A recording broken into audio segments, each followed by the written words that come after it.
Hi, this is Gary with MACMOST.com. Today Apple announced a new iPad, a new iMac, and some other things. Let's take a look.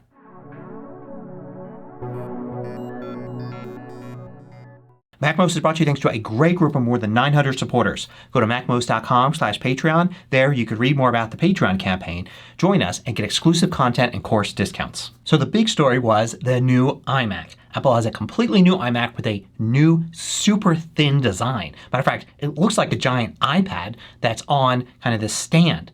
It comes in 7 colors and is now one size. So it's a 24-inch screen. So splitting the difference between the old iMac models, which were 21.5 and 27 inches. This new iMac uses the same M1 chips that are in the latest MacBook Pro and MacBook Air and also the Mac Mini. They've also improved other things, like it's now a 1080p FaceTime camera, and they've improved the microphones and speakers. There's some new innovations here as well. For instance, the power supply is now external. There's of course no room for it in this thin design. But you've got a magnetic connector to connect the power supply to the iMac.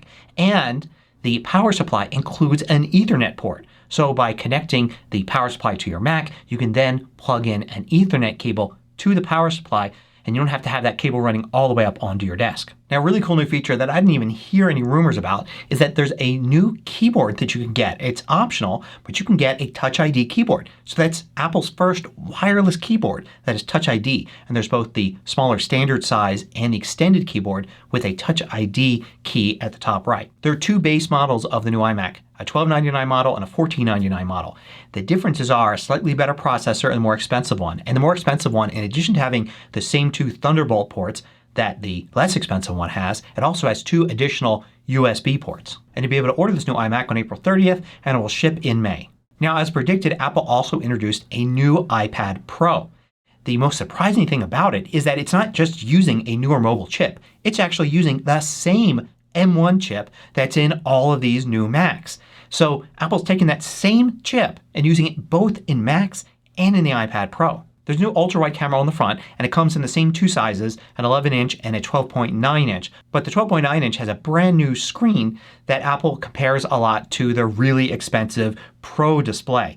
And this is the mini LED screen that a lot of people have talked about that Apple could possibly introduce here with new iPads. So that's on the newer large model.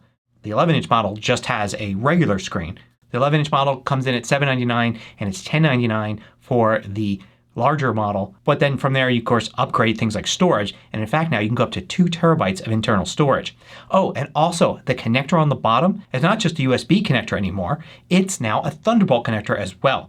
So you can plug in Thunderbolt devices, including getting a full 6K out of Apple's big expensive display. This is also available for order on April 30th and then shipping towards the end of May. Now there's one other brand new product that Apple introduced, and this is a long-awaited AirTag. So AirTag is this small little device that you can attach to your keys or your dog or whatever, and it will track that object. And you can use your iPhone and kind of find it using Find My, just like you would find an iPhone or a Mac or any other Apple thing you might lose. These are actually available for order this Friday and will ship by the end of the month. And it's $29 for 1 and $99 for 4.